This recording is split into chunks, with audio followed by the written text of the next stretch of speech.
السماء جلالا فأزيد أسراب الغيوم.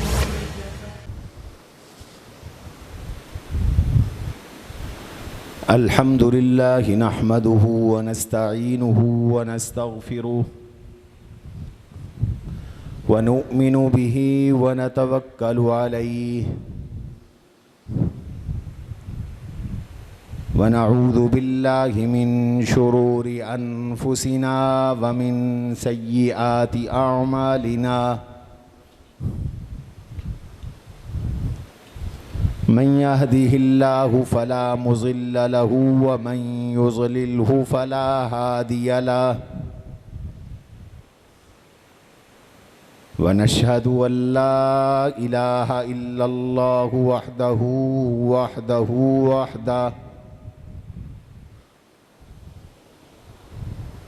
ونشهد أن سيدنا ومولانا محمدًا عبده ورسوله صلى الله تعالى عليه وعلى آله وأصحابه وأزواجه وأتباعه وذرياته أجمعين. أما بعد فأعوذ بالله من الشيطان الرجيم. بسم الله الرحمن الرحيم.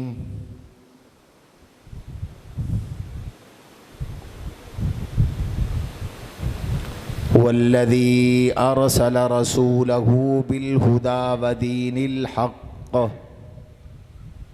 ودين الحق ليظهره على الدين كله وكفى بالله شهيدا.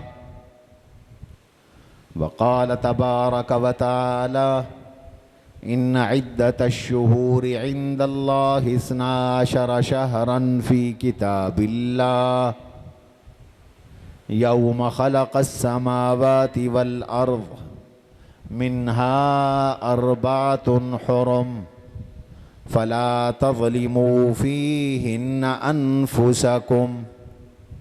وقال رسول الله صلى الله عليه وسلم إن الله جعل الحق على لسان عمر وهو يقول به. وقال رسول الله صلى الله عليه وسلم لو كان بعدي نبي لكان عمر.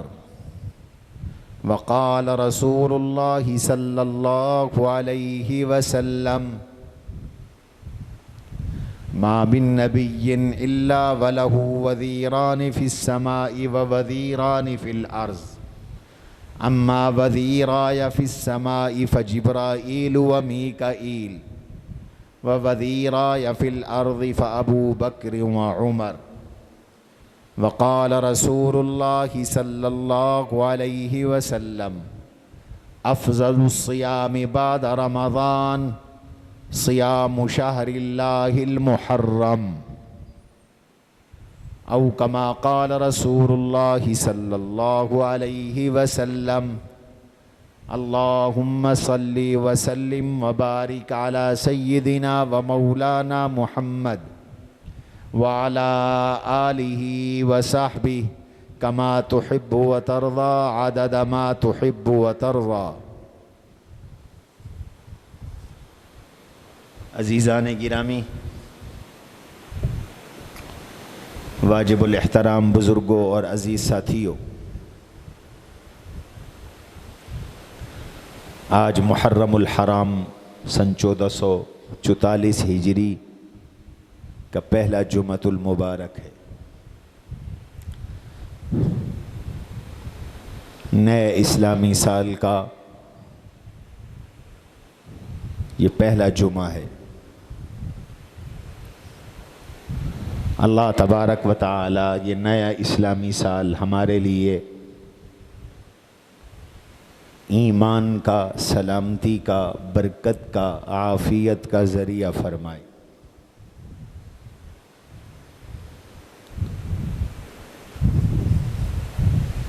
گزشتہ جمعۃ المبارک کی مجلس میں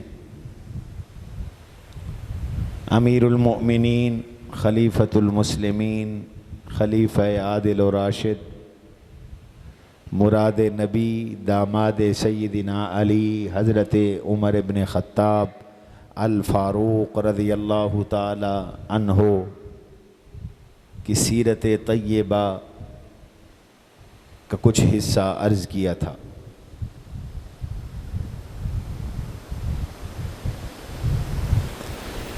سیدنا عمر رضی اللہ تعالیٰ عنہ حضور علیہ السلام کے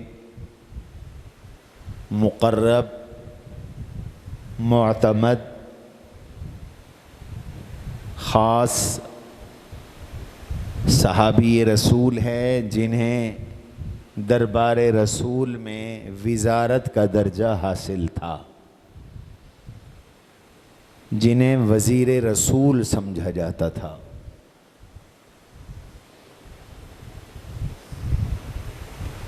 اللہ کے نبی کی صحبت میں آ کر ان کی ایسی تربیت ہوئی کہ اللہ تعالیٰ نے تقوی کے میدان میں، علم کے میدان میں، انتظام کے میدان میں، سیاست کے میدان میں، حکومت کے میدان میں، تفقہ کے میدان میں انہیں ایسا بنا دیا تھا کہ دنیا میں ان کی مثال نہیں ملتی۔ اللہ نے انہیں دنیا میں بھی کمال عطا فرمایا اور آخرت اور جنت میں بھی اللہ نے انہیں اونچے درجے عطا فرمائے۔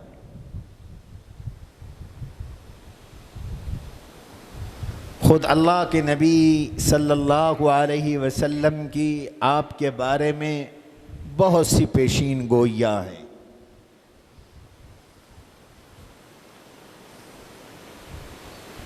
آپ فرماتے ہیں کہ میں سویا ہوا تھا،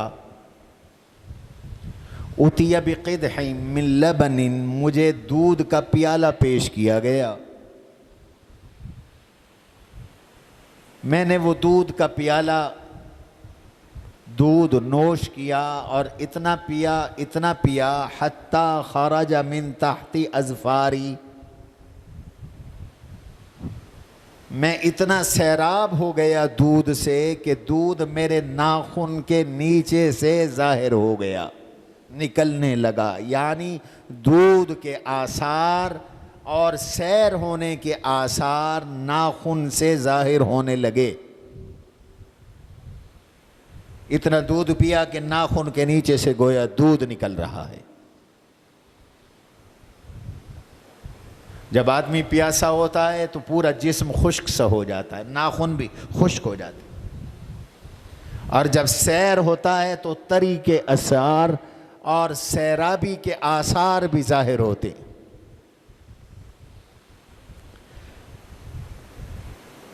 ثم اعطیت فضلی، پھر میں نے اپنا بچا ہوا دودھ عمر بن خطاب کو دیا۔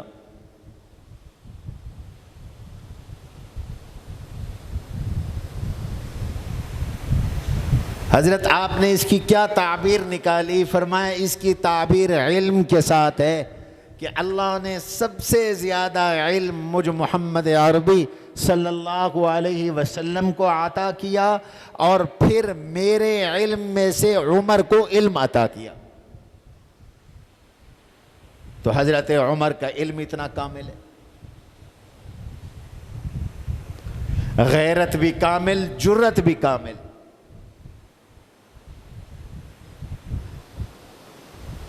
ان کی غیرت تو حضور علیہ السلام اس کا احترام فرماتے تھے۔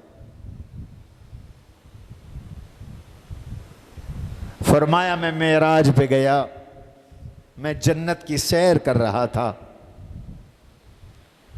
تو اس دوران جنت کی سیر کے دوران اس سمعت خشخاتا، بلال، مجھے بلال کے پاؤں کی آہٹ کی آواز سنائی دی۔ میں نے جنت میں بلال کے پاؤں کی آہٹ سنی۔ دوسری حدیث میں ہے یہ مضمون کئی حدیثوں میں مذکور ہے کہ آپ نے جنت میں سیدنا بلال رضی اللہ عنہ کے پاؤں کی آہٹ سنی، اور آپ جب واپس تشریف لائے تو حضرت بلال سے پوچھا کہ بلال، یہ مشکات میں یہ حدیث موجود ہے، مشکات، بلال تیرا کون سا عمل ہے کہ جو تو کرتا ہے جس کی وجہ سے تو چلتا تو مکہ میں ہے لیکن تیرے پاؤں کی آہٹ میں نے جنت میں سنی ہے؟ تو حضرت بلال رضی اللہ عنہ نے وہ عمل بتلایا، آپ بھی اس عمل کو نوٹ کر لیں۔ جنت والے اعمال یاد کرنے چاہیے، کن اعمال سے جنت ملتی ہے، وہ کون سا عمل ہے جن سے جنت ملتی ہے؟ تو حضرت بلال نے فرمایا یا رسول اللہ صلی اللہ علیہ وسلم، اور تو میرا کوئی ایسا عمل نہیں ہے، البتہ میرا یہ عمل ہے کہ جب بھی میں بے وضو ہوتا ہوں تو وضو کرتا ہوں، اور دوسرا جب بھی وضو کرتا ہوں تو میں 2 رکعت نماز نفل ادا کرتا ہوں، جس کو تحیۃ الوضو کہتے ہیں۔ ہم لوگوں نے تو پتہ نہیں زندگی میں کبھی پڑھی بھی ہے کہ نہیں، یہ وضو کا شکرانہ ہے۔ ایک تحیۃ المسجد ہے، جب مسجد آؤ تو مسجد کے احترام میں، مسجد کے تحیہ میں 2 رکعت نفل پڑھو، اور ایک ہے وضو جب کرو تو تحیۃ الوضو کی 2 رکعت نماز نفل پڑھو۔ فرمایا ان 2 عملوں کی وجہ سے، ایک تو بلال باوضو رہتے تھے، جب وضو ٹوٹتا تھا تو وضو کرتے تھے، اور دوسرا جب بھی وضو کرتے تھے تو 2 رکعت نماز نفل ادا کرتے تھے۔ ان 2 عملوں نے بلال کو اتنا اونچا بنا دیا کہ وہ چلتے تو مکے کی سرزمین پر ہیں، مکہ کی سڑکوں گلیوں میں ہیں، لیکن ان کے چلنے کی آہٹ جنت میں سنائی دیتی۔ باوضو رہنا یہ مستقل عبادت ہے، اور اس سے فرشتوں کی صحبت نصیب ہوتی ہے۔ بے وضو آدمی کے قریب فرشتے نہیں لگتے۔ یاد رکھو، حدیث میں آتا ہے آدمی نماز ادا کر کے جب تک اپنی جگہ بیٹھا رہے، اٹھے نہیں، ہمیں تو جلدی ہوتی ہے نا، ایسے ہی نماز ختم ہوئی اور اٹھ کے ہم بھاگے۔ حضور فرماتے ہیں جو آدمی نماز ادا کر کے اپنی جگہ مسجد میں بیٹھا رہے، اپنی نماز کی جگہ پہ بیٹھا رہے، تو اللہ کے فرشتے اس کے لیے دعا کرتے رہتے ہیں، اللہم اغفر ہو، اللہم ارحم ہو، یا اللہ اس نمازی کی بخشش فرما، اس نمازی پہ رحم فرما، ما لم یحدث، جب تک کہ وہ بے وضو نہ ہو یا اٹھ کے چلا نہ جائے۔ اٹھ کے گیا، فرشتوں کی دعا بند ہو گئی آپ کے لیے، اور وضو توڑ دیا تو فرشتوں کی دعا بند ہو گئی۔ تو باوضو رہنا یہ مستقل عبادت ہے، اور اس سے فرشتوں کی صحبت نصیب ہوتی ہے۔ اور ہمیشہ بے وضو رہنا اور جنبی رہنا، ناپاک رہنا، غسل فرض ہوا اور پورا دن غسل نہ کرنا، اس سے جنوں اور شیطانوں کی صحبت ملتی ہے۔ جن چپٹتے ہیں، شیطان چپٹتے ہیں۔ آپ باوضو رہیں تو شیطان آپ سے دور رہے۔ آج کل گھروں میں اکثر عورتیں بیمار ہیں، جادو ہو گیا، جن چپٹ گئے۔ بھئی کیوں نہ چپٹیں؟ شریعت کا پتہ کوئی نہیں، حلال حرام کا پتہ کوئی نہیں، ناپاک عورتیں پھرتی ہیں۔ حیض ختم ہو، ایام ختم ہو تو حکم ہے غسل واجب ہے، فوراً غسل کریں۔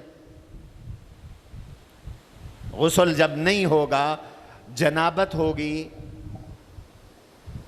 ناپاک ہوں گے تو شیطان تو آئیں گے، جن چپٹیں گے۔ تو جو شخص یہ چاہتا ہو کہ شیاطین کے اثرات سے بچا رہے اور اسے ملائکہ اور فرشتوں کی صحبت نصیب ہو، اسے چاہیے کہ وہ باوضو رہے، طہارت پر رہے۔ طہارت کے بڑے فضائل ہیں اور یہ اصل طہارت ہے، باوضو رہنا۔ یہ نہیں ہے کہ آپ ہیں بے وضو، غسل نہیں کیا ہوا اور پرفیوم لگا کر نئے کپڑے پہن کے پھرتے رہیں، آپ کی طہارت نہیں ہے۔ بات دور نکل گئی۔ حضور علیہ السلام نے فرمایا میں نے جنت میں، پھر عمر تیرا محل دیکھا، میں نے عمر کا جنت میں گھر دیکھا، محل دیکھا، قصر دیکھا، اس میں سامنے جنت کے تیرے محل میں حور موجود تھی۔ اردت ان ادخلا، میرا ارادہ ہوا کہ میں سونے اور چاندی سے بنا ہوا تیرا گھر، جس کی ایک اینٹ سونے کی اور ایک اینٹ چاندی کی ہے، میں یہ تیرا گھر اندر جا کر دیکھوں۔ فذکرت غیرت عمر، لیکن عمر کی غیرت مجھے یاد آ گئی۔ عمر تیری غیرت کی وجہ سے کہ تو غیور شخص ہے، اپنے گھر میں کسی اور کو گوارا نہیں کرے گا، میں تیرے گھر داخل نہیں ہوا۔ حضرت عمر کو جب حضور نے یہ سنایا تو فرمایا اعلیک اغار یا رسول اللہ، آقا میں آپ پر بھی غیرت کرتا، آپ ضرور تشریف لے جاتے میرے جنت والے گھر میں۔ یہ بخاری کی حدیث ہے، کیا میں آپ پر بھی غیرت کرتا؟ غیرت بھی کمال کی۔ غزوہ احد میں مسلمانوں کی لغزش کی وجہ سے شکست ہو گئی، 70 مسلمان شہید ہو گئے۔ تو ابو سفیان اس وقت مسلمان نہیں ہوئے تھے اور وہ مشرکین کے سردار تھے، حضور کے مد مقابل تھے۔ تو جناب ابو سفیان نے نعرہ لگایا اور کیا کہا؟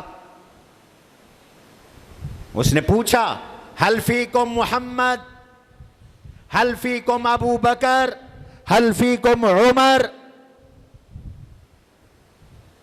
حضور نے فرمایا جواب نہ دو۔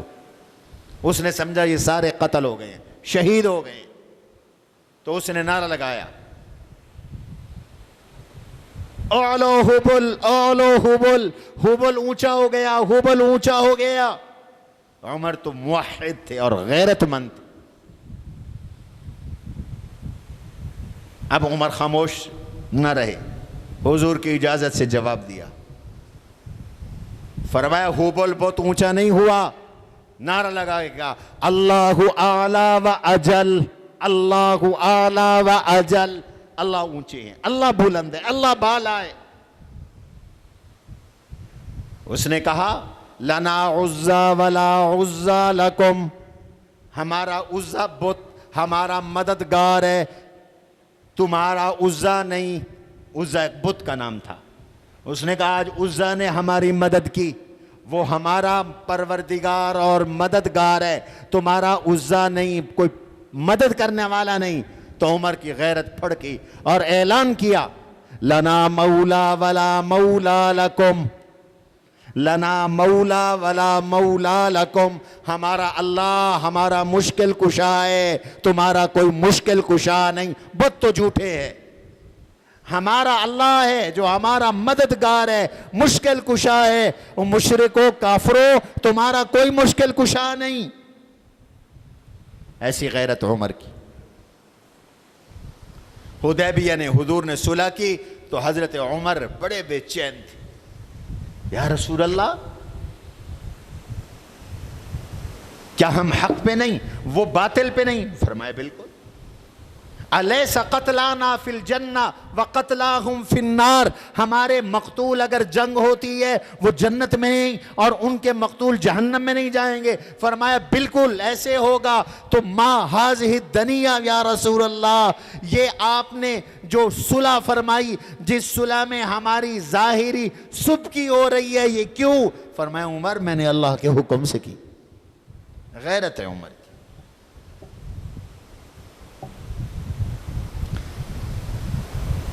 دین میں بھی سب سے آگے، اور اس کی پیشین گوئی بھی حضور علیہ السلام نے فرمائی، یہ بھی بخاری کی حدیث ہے۔ فرمایا میں نے خواب دیکھا، میں نے اپنے ساتھیوں کو اپنے ساتھیوں پر، اپنے صحابہ پر، اپنے ساتھیوں پر، مسلمانوں پر قمیصیں دیکھیں، کرتے دیکھیں، منہا ما یبلغ الصدیہ، صدیہ، بعض کا کرتا یہاں تک ہے، سینے تک ہے، چھوٹا، بعض کا کرتا اس سے نیچے، بعض کا کرتا اس سے نیچے ہے، بعض کا کرتا اس سے نیچے ہے۔ عمر میں نے تیرا کرتا دیکھا، تیرا کرتا پاؤں سے نیچے تک ہے۔ حضرت اس کی تعبیر کیا ہے؟ فرمایا اس کی تعبیر دین ہے، یعنی عمر کا دین کامل ہے، عمر کا دین مکمل ہے، عمر اعمال والا ہے، عمر تقوی والا ہے، عمر مکمل دین والا ہے۔ حضور نے حضرت عمر کی دینداری حضور کو خواب میں دکھلائی۔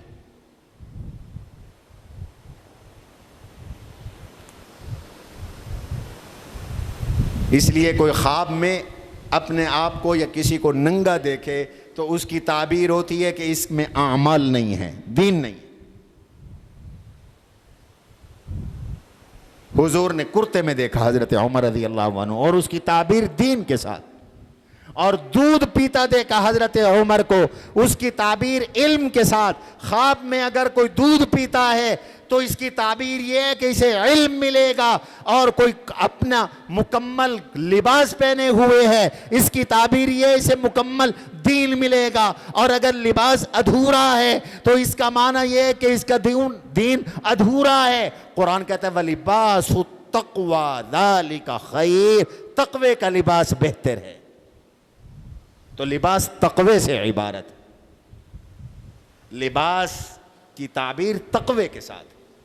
حضرت عمر کا تقوی کمال کا تھا۔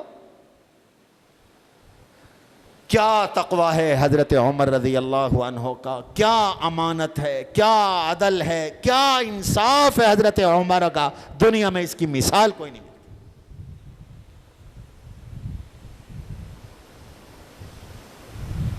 سخت گرمی کا دن، سخت گرمی، اور دوپہر،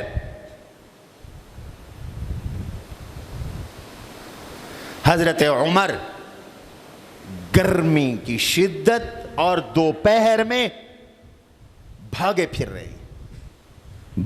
رہے۔ مہمان آ گئے، احنف بن قیس عراق سے مہمان آئے۔ انہوں نے کہا احنف میرے ساتھ شامل ہو جا، ہمارے بیت المال کے زکوٰۃ کا ایک اونٹ گم ہو گیا ہے، میرے ساتھ وہ اونٹ تلاش کرواؤ۔ امیر المؤمنین صدقے کا اونٹ خود تلاش کر رہے ہیں، اونٹ بھاگ گیا۔ یہ مسجدوں اور مدرسوں والوں کے لیے سامان عبرت ہے کہ زکوٰۃ، خیرات اور مسجد کے عطیات کو کتنا ہم بے دریغ برباد کرتے ہیں، ضائع کرتے ہیں۔ یہ ہمارے دین کی کمی ہے، تقوی کی کمی ہے۔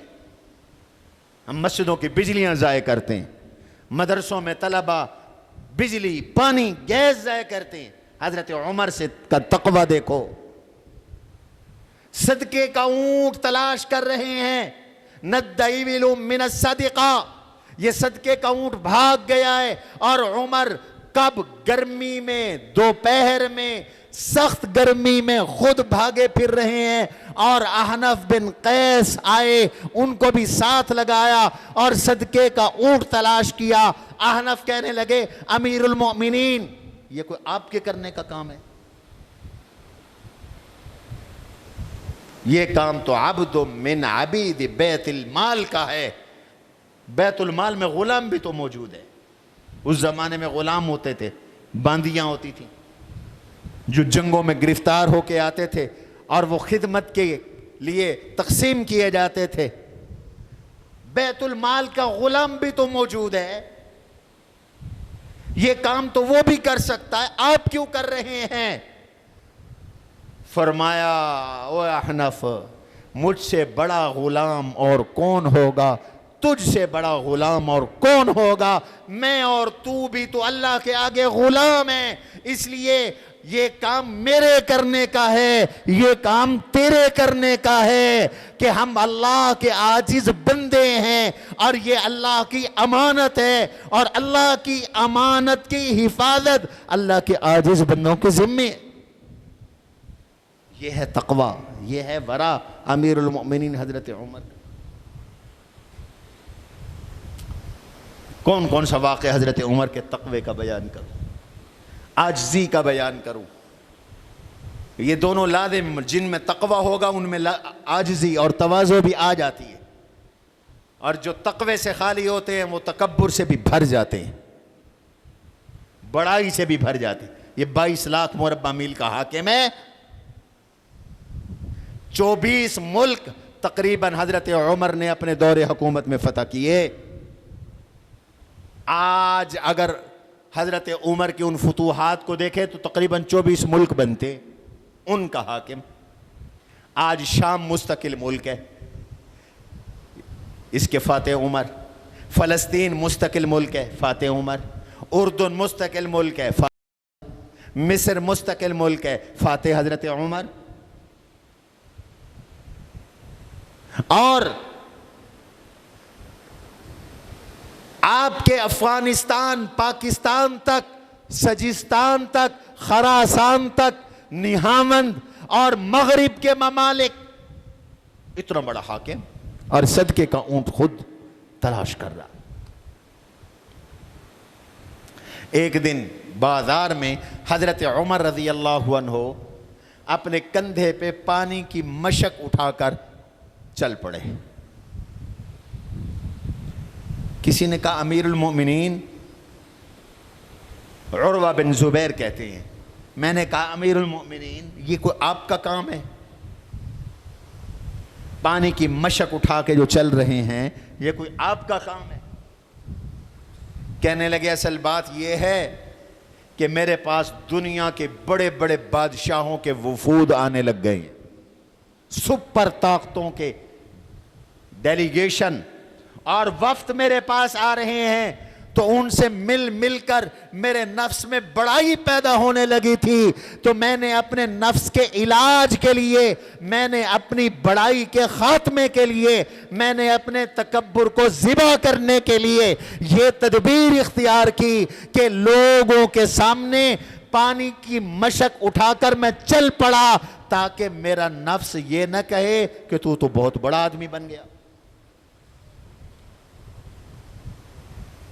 ہمیں تو کوئی تو کہہ دے تو غصہ لگ جاتا, اوے مجھے تو کہہ دیا, یہ تکبر کی نشانی. حضرت عمر نے اپنے اندر بڑائی نہیں پیدا ہونے دی, تکبر نہیں پیدا ہونے دیا. یہ ورع ہے, یہ تقوی ہے امیر المؤمنین حضرت عمر رضی اللہ عنہ کا. ایسے تو نہیں. حضور نے فرمایا کہ اس امت میں اگر کوئی محدث ہے, ملہم ہے, جس کے دل پہ اللہ بات ڈال دیتے ہیں تو وہ عمر ہے, کہ جو ہونے والا ہے, جو حق ہے, وہ حضرت عمر کے دل پہ پہلے اترتا ہے. یہی وجہ ہے کہ 22 مقام ایسے ہیں کہ عمر کی چاہت ہے, یا عمر کا تقاضا ہے, یا عمر کی تجویز ہے. اللہ نے قرآن اتار کر بھیج دیا. 22 موقعوں پر اللہ نے قرآن اتار کے بھیج دیا.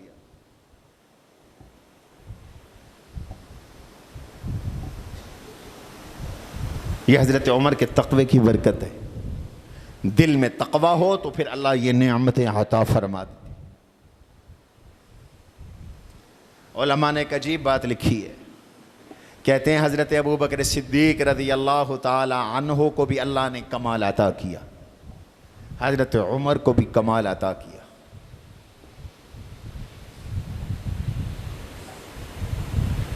لیکن دونوں کے درجوں میں بھی بڑا فرق ہے.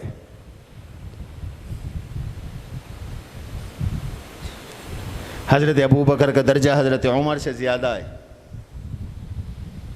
ایک بزرگ اپنا کشف بیان کرتے ہیں کہ میں نے دیکھا کہ حضرت ابو بکر حضور کے کندھوں کے برابر ہے اور حضرت عمر حضرت ابو بکر کے پاؤں کے برابر کھڑے ہوئے ہیں. اتنا درجوں میں فرق ہے. لیکن کہتے ہیں کہ ابو بکر فنا فی الرسول تھے, جو حضور کی چاہت ہوتی تھی اللہ ابو بکر کے دل پہ پہلے اس چاہت کو اتار دیتے تھے, اور عمر فنا فی اللہ تھے, جو اللہ کی چاہت ہوتی تھی عمر کے دل میں اللہ پہلے ڈال دیتے تھے. یہ فنا فی اللہ ہے, وہ فنا فی الرسول ہے.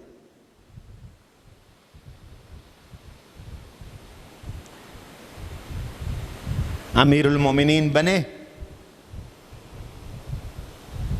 تو حالت یہ ہے کہ راتوں کو گھروں میں جا کر جھاڑو لگاتے ہیں.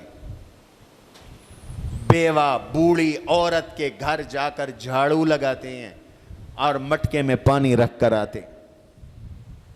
ایک دن رات کو چل رہے تھے, حضرت طلحہ رضی اللہ تعالیٰ عنہ بھی ساتھ تھے, گھر میں تشریف لے گئے, واپس آئے. اگلے دن کو حضرت طلحہ اس گھر میں گئے تو کیا دیکھتے ہیں, 70-80 سال کی بوڑھی نابینا عورت بیٹھی ہوئی ہے. اس سے جا کے کہا تجھے پتہ بھی ہے کہ تیرے گھر رات کو کون آتا ہے؟ اس نے کہا کہ مجھے تو کوئی پتہ نہیں, اتنا پتہ ہے ایک شخص رات کو آتا ہے اور وہ رات کو آ کر مٹکے میں پانی تبدیل کرتا ہے, میرے پینے کے لیے پانی بھر کے رکھتا ہے. نلکوں کا زمانہ نہیں تھا, کنووں سے پانی بھر کر لایا جاتا تھا. میرے گھر کی صفائی کرتا ہے, جھاڑو لگاتا ہے, چلے جاتا ہے. فرمایا اماں یہ شخص امیر المؤمنین عمر ہے, جو روز تیرے گھر میں آ کر جھاڑو بھی لگاتا ہے اور مٹکے میں پانی بھی رکھ کر جاتا ہے. یہ عاجزی ہے, یہ خدمت ہے. امیر المؤمنین خدمت کر رہے ہیں.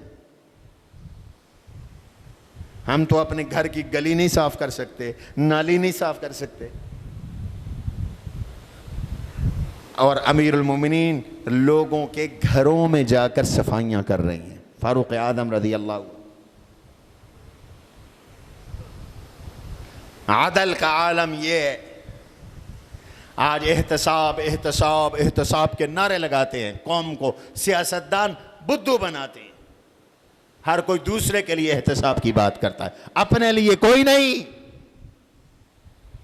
وہ کہتا ہے تو چور ہے, ڈاکو ہے. دوسرا کہتا ہے تو توشہ خان ہے, تو نے گھڑی چوری کی, تو نے فلاں چیز چوری کی. دھکے کھاتے رہو گے. تم سب غلام ہو یورپ کے, امریکہ کے. آؤ عمر کے غلام بنو, آؤ ابو بکر کے غلام بنو, آؤ حسنین کریمین کے غلام بنو, علی المرتضیٰ کے غلام بنو. تو امانت بھی تمہیں ملے گی, دیانت بھی تمہیں ملے گی. حضرت عمر کے بڑے صاحبزادے ہیں عبداللہ ابن عمر رضی اللہ عنہما, بڑے متقی صحابی رسول ہیں, اونچے درجے کے صحابی, متبع سنت ہیں. ایک اونٹنی خریدی اور بیت المال کے اونٹوں کے ساتھ چراگاہ میں بھیج دی. چرتی رہی, موٹی ہو گئی. جب موٹی ہوئی تو اس کو منگوایا اور مارکیٹ لے گئے, منڈی میں لے گئے بیچنے کے لیے. بک رہی ہے منڈی میں. اچانک حضرت عمر آ گئے. حضرت عمر تو منڈیوں میں جا کے ریٹ چیک کرتے تھے. ایسے تو نہیں ہوتا تھا نا کہ راتوں رات لوگ لاکھوں روپے ریٹ بڑھا دیں, چڑھا دیں. حضرت عمر تو مارکیٹوں میں جاتے تھے. دیکھا کہ پوری منڈی میں ایک اونٹنی اتنی موٹی تازی ہے. پوچھا ابن عمر یہ تیری اونٹنی ہے؟ جی حضرت یہ میری اونٹنی ہے ابا جان. اور کسی کا جانور اتنا موٹا نہیں, تمہاری یہ اونٹنی اتنی موٹی کیوں ہے؟ امیر المؤمنین کے صاحبزادے عبداللہ بن عمر کہنے لگے امیر المؤمنین اونٹنی میں نے خریدی تھی اور خرید کر کے چراگاہ میں بھیج دی تھی اور اب میں نے منگوائی ہے اور منگوا کر بیچ رہا ہوں. فرمایا ہاں, تو جب یہ وہاں چراگاہ میں گئی ہوگی تو چراگاہ کے جو نگران ہیں, جو چرواہے ہیں, انہوں نے کہا ہوگا نا کہ یہ امیر المؤمنین کے بیٹے کی اونٹنی ہے, اسے زیادہ چارہ ڈالو, اسے پہلے پانی پلاؤ, اس کی زیادہ خدمت کرو تاکہ بیٹا خوش ہو تو باپ خوش ہوگا. تم نے میری حکومت سے یہ منافع لیا ہے, تم نے میری حکومت سے یہ فائدہ اٹھانے کی کوشش کی ہے, لہذا تمہیں اس کا کوئی حق نہیں ہے. یہ اونٹنی بیچو, جتنے کی تم نے اونٹنی خریدی تھی اتنے پیسے تمہیں ملیں گے, باقی پیسے بیت المال میں جمع ہوں گے. لاؤ ایسا حکمران, باقی پیسے بیت المال میں جمع ہوں گے. اپنے گھر کو اپنی حکومت سے نفع نہیں اٹھانے دیا, حالانکہ یہ معمولی سی بات تھی. دوسرے بیٹے تھے عبید اللہ. عبداللہ اور عبید اللہ دونوں گئے عراق. عراق کے گورنر نے مدینہ میں کچھ رقم بھیجنی تھی بیت المال کے لیے. محصولات ہوتے ہیں نا, اس زمانے میں بینک تو تھے نہیں, لوگ لے جایا کرتے تھے. کسی امین آدمی کی ضرورت تھی تو انہوں نے عبید اللہ اور عبداللہ کو یہ رقم دے دی, جاؤ مدینے اپنے ابا کو دے دینا, امیر المؤمنین حضرت عمر کو دے دینا, اور ساتھ تجویز دی کہ تم کوئی چیز لے لو, خرید لو, وہاں جا کے بیچ دینا, 4 پیسے تمہیں بچ بھی جائیں گے. انہوں نے اس رقم کا کچھ مال خریدا اور مدینے آ کے بیچا, منافع حاصل ہوا, اور وہ اصل رقم جو امانت کی تھی وہ حضرت عمر کو پیش کی. امیر المؤمنین حضرت عمر رضی اللہ تعالی عنہ نے بیٹوں سے فرمایا کہ اگر میں بندھا ہوا ہوں قیامت کے دن تو تم مجھے چھڑواؤ گے, تم مجھے چھڑواؤ گے. یہ سرکاری رقم تھی, حکومت کی رقم تھی, بیت المال کا مال تھا, رقم تھی. تمہیں اس سے منافع اٹھانے کی اجازت کس نے دی ہے؟ لہذا منافع بھی بیت المال میں جمع کرواؤ اور اصل رقم بھی بیت المال میں جمع کرواؤ. حضرت عبداللہ خاموش ہو گئے. عبید اللہ چھوٹے بیٹے تھے, وہ کہنے لگے امیر المؤمنین میری بھی ایک دلیل ہے, آپ کی دلیل ہے اپنی جگہ, میری بھی دلیل سن لیجئے. اگر یہ مال ہلاک ہو جاتا, اگر یہ مال کم ہو جاتا تو کیا ہم اس کی چٹی نہ ادا کرتے؟ لہذا جو مال ہم نے خریدا, اگر ہم نے اس کا منافع کمایا ہے, الغنم بالغرم, یہ فقہ کے طالب علم جانتے ہیں, الغنم بالغرم, جس کو نقصان اٹھانا پڑتا ہے وہ نفع کا بھی مالک ہوتا ہے. اگر یہ مال ہلاک ہوتا, کم ہوتا, تو میری طرف مجھ پر اس کی زمان ہوتی, ہم اس کی زمان ادا کرتے, لہذا ہم منافع کے بھی مالک ہیں. تو جو شرکائے مجلس تھے انہوں نے فیصلہ کیا, کہنے لگے امیر المؤمنین ایسا کیجئے, مال سرکاری تھا, محنت ان کی تھی, آپ ان کے بزنس میں حکومت کو شریک کر لیجئے اور منافع آدھو آدھ کر لیجئے. امیر المؤمنین نے فرمایا چلو ایسا کر لیتے ہیں.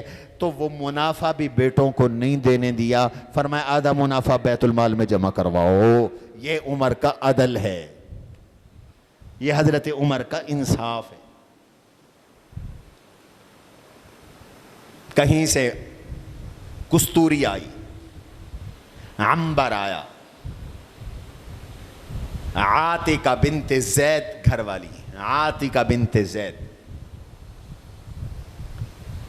کہنے لگے کہ کوئی آدمی ایسا مل جائے جو اس کستوری کو اور عنبر کو، خوشبو کو تول تول کر مجھے دے تاکہ میں لوگوں میں تقسیم کر دوں۔ عاتکہ نے کہا امیر المومنین یہ خدمت میں کر دیتی ہوں۔ فرمایا نا، تجھ سے یہ خدمت نہیں لینی، اس وجہ سے کہ تو اگر یہ خدمت کرے گی تو تیرے ہاتھوں کو خوشبو لگے گی، کستوری لگے گی، عنبر لگے گی، اور جو تیرے ہاتھوں کو لگے گی تو اپنے بالوں پہ لگائے گی اور تو اپنی زلفوں پہ لگائے گی، اور پھر وہ خوشبو عمر سونگے گا۔ عمر کے لیے شرعاً اس کی اجازت نہیں ہے کہ مسلمانوں کی خوشبو کو بغیر کسی حق کے سونگھے، لہذا میں تم سے یہ تقسیم نہیں کرواؤں گا، تم سے تقسیم نہیں کرواؤں۔ یہ تقویٰ ہے امیر المومنین حضرت عمر رضی اللہ تعالی عنہ کا۔ آج لوگ کہتے ہیں کہ عمر اور اہل بیت میں جنگ تھی، نعوذ باللہ، پرلے درجے کا جھوٹ۔ حضرت عمر اہل بیت کے بھی محب اور غلام اور خادم تھے۔ یاد رکھو، سب سے پہلے حضرت عمر کی بیعت حضرت علی نے کی۔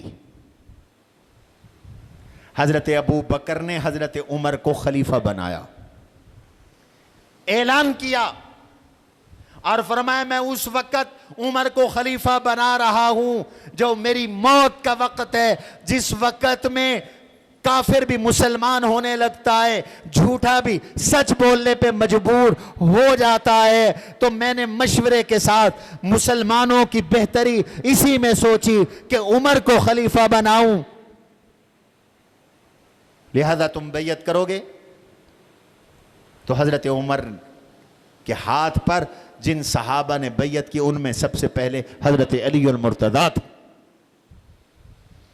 پھر علی المرتضیٰ حضرت عمر کی حکومت خلافت کے چیف جسٹس تھے، قاضی القضات تھے، یاد رکھو۔ حضرت عمر نے خود یہ اعلان کیا کہ لوگوں،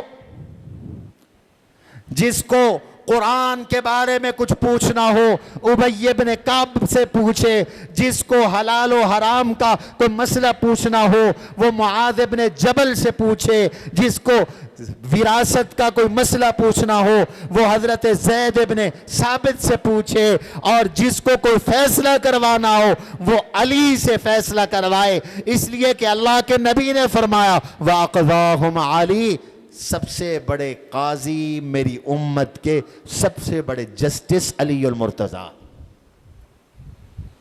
حضرت علی المرتضیٰ۔ لیکن حضرت علی نے اپنا فیصلہ خود نہیں کیا، اپنا فیصلہ حضرت عمر سے کروایا۔ حضرت عباس اور حضرت علی کا جھگڑا ہو گیا تھا فدق کے باغ کے سلسلے میں۔ یہ فدق جو سنتے ہو، حضرت عمر نے اس کا متولی بنایا تھا۔ یہ جو بکواس کرتے ہیں کہ ابو بکر نے فدق چھین لیا تھا، تو یہ جو فدق کا باغ تھا یہ کسی نے نہیں چھینا تھا، یہ حکومت کے پاس رہا، اس کی آمدنی اہل بیت پہ خرچ ہوتی رہی۔ حضور کے زمانے میں ابو بکر نے بھی وہی طریقہ رکھا، حضرت عمر نے بھی وہی طریقہ رکھا، لیکن اس کا نگران بنایا ہی حضرت علی کو، اور حضرت عباس رضی اللہ عنہ کو، حضور کے چچے کو، حضور کے داماد کو نگران بنایا۔ ان کا آپس میں تنازع ہوا تو فیصلہ حضرت عمر نے کیا۔ حضور کے خاندان کا کتنا احترام کرتے تھے حضرت عمر۔ آپ سب جمعہ پڑھنے آئے، نہاد ہو کر کپڑے پہن کے آئے، حضرت عمر بھی جمعہ پڑھانے کے لیے مسجد نبوی آ رہے تھے، نہاد ہو کر، غسل کر کے، کپڑے پہن کر۔ مسجد نبوی کے ساتھ حضرت عباس کا گھر تھا، اس کے اوپر پرنالا تھا، تو اچانک دو چوزے، ان کو اوپر ذبح کیا گیا، تو پانی اور خون پرنالے سے گرا، حضرت عمر گزر رہے تھے، سارا خون اور پانی حضرت عمر کے کپڑوں پر آ گئے، کپڑے ناپاک ہو گئے۔ حضرت عمر گھر واپس گئے، غسل کیا، کپڑے بدلے، اور آ کر یہ پرنالہ اتروا دیا کہ اس سے نمازیوں کے کپڑے خراب ہوتے۔ جمعہ پڑھایا، جمعہ کے بعد حضور کے چچا حضرت عباس کھڑے ہو گئے، فرمایا عمر تم نے جو پرنالہ اتروایا ہے، یہ عباس حضور کے سگے چچا ہیں، عمر تم نے جو یہ پرنالہ اتروایا ہے، پتہ بھی ہے کہ یہ پرنالہ کس نے لگایا تھا؟ یہ پرنالہ تو اللہ کے رسول صلی اللہ علیہ وسلم نے اپنے ہاتھوں سے لگایا تھا۔ حضرت عمر سن کے کانپ گئے، فرمایا اچھا حضور نے لگایا تھا؟ فرمایا جس پرنالے کو حضور نے لگایا تھا عمر نہیں اتار سکتا۔ میرے کندھے پر پاؤں رکھو، عمر کے کندھے پہ پاؤں رکھو، اور کندھے پہ پاؤں رکھ کے چڑھ کر حضور کے ہاتھ کا لگایا ہوا یہ پرنالہ واپس اپنی جگہ لگا دو۔ یہ ہے حضرت عمر کا عشق نبی، اور یہ ہے حضرت عمر کا حضور کے خاندان کا احترام۔ حضرت علی حضرت عمر کے بارے میں کیا کہتے ہیں؟ پہلی حدیث، یہ حضرت علی ہیں، کہہ رہے ہیں ان اللہ جعل الحق علی لسان عمر وهو یقول به، اللہ نے عمر کی زبان پہ حق رکھا ہے، عمر جب بھی بولتا ہے حق اور سچ بولتا ہے، یہ علی کہہ رہے ہیں۔ دوسری حدیث، فرمایا جب ہم عمر کی تقریر اور بات سنتے تھے، ان اللہ نزل السکینۃ علی لسان عمر، اللہ حضرت عمر کی زبان پر سکینہ اتارتے تھے، جب وہ بولتے تھے تو ہمیں اطمینان اور سکون ملتا تھا۔ تیسری حدیث، حضرت علی فرماتے ہیں ہم حضور کے زمانے میں سب سے افضل ابو بکر کو سمجھتے تھے، پھر عمر کو سمجھتے، اپنی خلافت میں حوالہ دیا کرتے تھے، ابو بکر نے یوں کیا، عمر نے یوں کیا، لہذا علی بھی یوں کر رہا ہے۔ یہ آپس میں محبت تھی۔ ایک دفعہ یمن سے سوٹ آئے، آپ نے مسلمانوں میں صحابہ میں وہ سوٹ تقسیم کیے۔ جمعے کا دن تھا، جمعے کے بعد سب حضرت عمر منبر پہ بیٹھے تھے، سب آ کر حضرت عمر کو مصافحہ بھی کر رہے تھے، شکریہ بھی ادا کر رہے تھے، دعا دے رہے تھے۔ آپ نے ہمیں سوٹ پہنائے۔ حسنین کریمین اپنی امی کے حجرے سے نکلے، سیدہ فاطمہ کا حجرہ حضور کے حجرے کے ساتھ تھا۔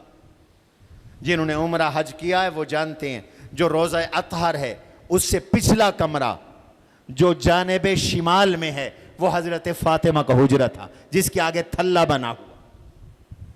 حسنین کریمین وہاں سے نکلے، ان کے وہ سوٹ نہیں تھے۔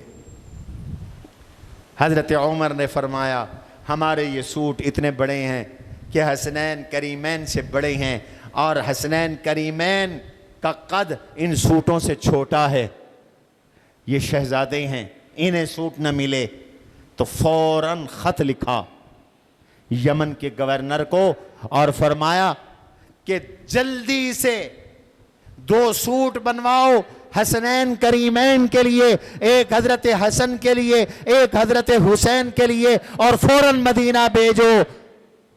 ان کو سوٹ منگوائے، باہر سے منگوائے حسنین کریمین کے لیے حضرت عمر نے، اور وہ سوٹ پہن کر جب گھر سے باہر آئے اور عمر نے دیکھا تو کہنے لگے الآن طابت بہ نفسی، عمر کا دل ٹھنڈا ہو گیا ہے، عمر کا دل ٹھنڈا ہو گیا۔ اللہ تعالی ہمیں اپنے ان اکابر کے نقش قدم پر چلائے۔ یہ محرم کا مہینہ ہے، اس کے احکام سن لو 2-3 منٹ میں۔ یہ اشہر حرم میں سے ہے، محرم محترم مہینوں میں سے، اور آج سے نہیں، یہ ثانیہ کربلا کی وجہ سے نہیں، بلکہ اللہ کہتے ہیں کہ یہ مہینہ محترم بنا جب سے آسمان بنا، جب سے زمین بنی۔ ان عدت الشہور عند اللہ 12 شہرا فی کتاب اللہ یوم خلق السماوات والارض منہا 4 حرم، 4 مہینے محترم ہیں جب سے آسمان و زمین بنی ہے، ان میں ایک مہینہ محرم ہے، ذوالقعدہ، ذی الحجہ، محرم اور رجب، یہ 4 مہینے محترم، اور قرآن کہتا ہے فَلَا تَظْلِمُوا فِيهِنَّ أَنفُسَكُمْ، ان مہینوں میں گناہ نہ کرو، لہذا محرم میں گناہ نہ کرو ورنہ اپنے اوپر ظلم کرو گے، نماز کا اہتمام کرو، روزہ رکھو۔ حضور علیہ السلام نے ارشاد فرمایا افضل الصیام بعد رمضان صیام شہر اللہ المحرم او کما قال، رمضان کے روزوں کے بعد سب سے افضل روزے اللہ کے مہینے کے ہیں اور وہ محرم ہے۔ محرم کو ایک تو اللہ کا مہینہ قرار دیا، یہ اللہ کا مہینہ، اور دوسرا فرمایا اس میں روزہ رمضان کے بعد سب سے زیادہ اجر و ثواب ہے، لہذا روزے رکھنے کی کوشش کریں، نیکیوں کا اہتمام کریں، گناہ نہ کریں۔ اور تیسرا حکم ہے عاشورے کا روزہ رکھو، اس دن فرعون ہلاک ہوا اور موسیٰ علیہ السلام کو اللہ نے فتح عطا کی، اور حضور نے فرمایا نحن اولا بموسیٰ، ہمارا رشتہ موسیٰ سے سب سے زیادہ ہے، یہودیوں سے زیادہ ہے، اور یہودی 1 روزہ رکھتے ہیں، تم 2 رکھو، لہذا 9 اور 10 کا روزہ رکھو۔ 10 کا تو حضور نے روزہ رکھا، شروع میں 10 محرم کا روزہ فرض تھا، رمضان کے روزے فرض ہونے سے پہلے، جب رمضان کے روزے فرض ہوئے تو پھر 10 محرم کے روزے کی فرضیت منسوخ ہو گئی، اب مستحب ہے کہ 9 10 کا روزہ رکھو، 9 کا نہ رکھ سکو تو پھر 10 اور 11 کا روزہ رکھو۔ اور آخری حکم وہ یہ ہے، حضور علیہ السلام نے فرمایا جس شخص نے 10 محرم کو اپنے گھر بار کے خرچے میں وسعت کی، اللہ سارا سال اس کے رزق میں وسعت فرمائیں گے۔ یہ 10 محرم کے بارے میں خاص فضیلت ہے۔ حضرت حسین کی شہادت تو ہوئی سن 60 ہجری میں، 64 ہجری میں، 60 کے بعد، لیکن حضور نے تو پہلے فرما دیا کہ 10 محرم اپنے بیوی بچوں کے خرچ میں وسعت کر دو، روٹین سے اچھا کھانا بنا لو، خرچ کرو، چونکہ یہ اللہ کی تجلیات کا دن ہے، اللہ کی طرف سے رحمتوں کا دن ہے۔ اسی دن فرعون ڈوبا، موسیٰ علیہ السلام کو فتح ملی، نبیوں کی اللہ نے مدد کی، تو اس دن میں اللہ کی خاص تجلیات ہوتی ہیں۔ تم اللہ کی مخلوق کے ساتھ جو معاملہ کرو گے سارا سال اللہ تمہارے ساتھ وہی معاملہ کرے، سارا سال وہی معاملہ ہوگا۔ اللہ تبارک و تعالی ہمیں اس مہینے کی قدردانی کی توفیق نصیب فرمائے، آمین کہو۔ باقی اپنا مسلک چھوڑو نہیں، دوسرے کا مسلک چھیڑو نہیں، اہل سنت اپنے مسلک پہ پکے رہیں، اور دوسرے حضرات وہ اپنا کام کریں، آپ اپنا کام کریں۔ ملک فسادات کا، جھگڑوں کا متحمل نہیں ہے۔ آپ حضرات کوشش کیا کریں کہ ان دنوں میں جہاں جھگڑے کا خطرہ ہے اس مجلس اور جلوس میں بالکل نہ جائیں، اور خاص طور پر عاشورہ میں روزہ رکھو اور گھر میں آرام کرو، قرآن کی تلاوت کرو، اللہ اللہ کرو، اور افطاری ذرا اہتمام کے ساتھ کرو، گھر والوں کا خرچہ بڑھ جائے تو اللہ تبارک و تعالی وسعت عطا فرمائیں گے۔ سبحان ربک رب العزت عما یصفون وسلام المرسلین والحمد للہ رب العالمین۔